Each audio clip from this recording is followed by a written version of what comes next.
su'aalo badan bay igu soo noqnoqonayay sagale maxaad cuntay qof walba qofka kuugu dhow damkasi oo cun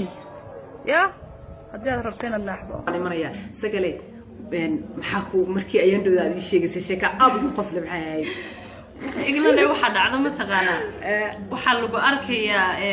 واحد كوسو بيرتي مثلا صحافة 2016 قفة مركا وحكو أركيا 6 سنة كبعدي وحوها السنة يا وكوسي درسنا يا بلاس 10 سنة أو كهرية أما 20 سنة أو كهرية أما 6 سنة أو كهرية نشرتي مركا سوحة لقولي ولا لي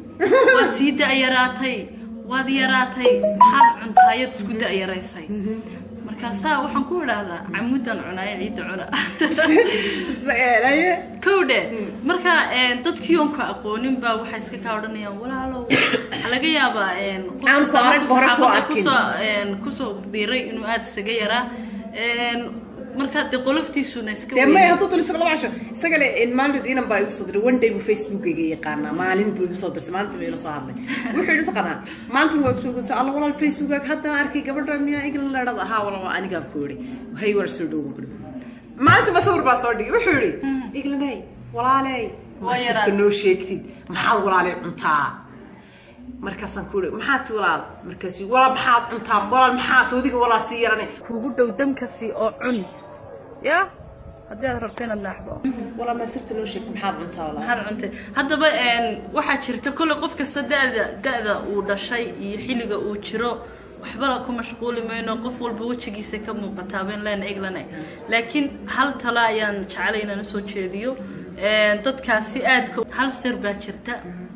هل كسر وحويان هدي فرحات كنولاتو نمبر 1 أو فري ستريس النقطة haddii aanad bulshada ilaahay adduunkaas uu keeno uu ku yiri maxaan idhahdaa dadka cibaadada iyo hawlahaas adduunyada kala ku sii mashquulna hawlahaas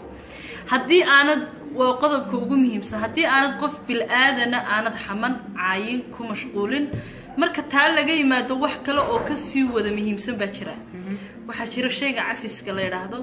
habeenkii markaad sii seexanayso ama qofku sii seexanayo hadii uu ummad nabi maxamed oo dhan cafis beega yihiin uu yiraahdo uu farxad ku seexdo uu farxad ku soo tooso oo qof uurka waxba ugu hayn oo qof xaasidin oo qof ka daba shaqeyn iglanay noloshiisu way hagaagaysaa weligii yaalihii kii 70 jirka noqonayay ama ahaabo wuxuu ku soo noqonayaa 20 jir marka halkaas sir ban jacalay bal inaan dadweynaha aan uga faa'iideeyo waxaan kale u sheegay hadda inta aan leenahay imkay sharci kale iyo riwaayad kale ka soo saaray anagu hadda ma aha in anaga daa ka hadlayno ma aha in anaga leenahay daa iyo waxaas ka sheekeyno laakiin dadka waxaan faniga waxyaabaha aan la kulanaa waxay tahay qofkiiba wuxuu ku leeyahay walaal maanta waxaan intay wala waa si yaraanaysaa anaga marka waxa way ciladayadu waxay tahay anaga dadka ma xamanno teed labada hawlahayga iskaga mashquulsanahay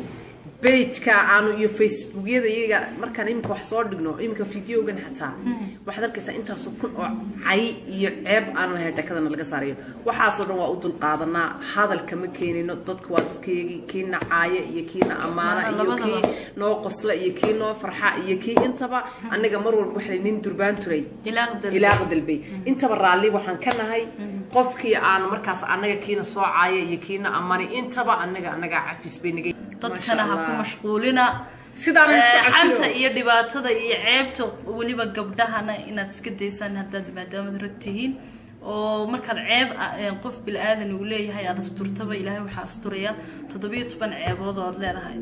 ka sida daraadeed walaalihiin waxaanu kula talinaynaa inay gabdhaha ceebtooda aanay soo bandhigin inaanay gabdhaha caayin inaanay aflagaadeynin inay ilaaliyaan marka kulli page-kaaga caawaaba la wareegay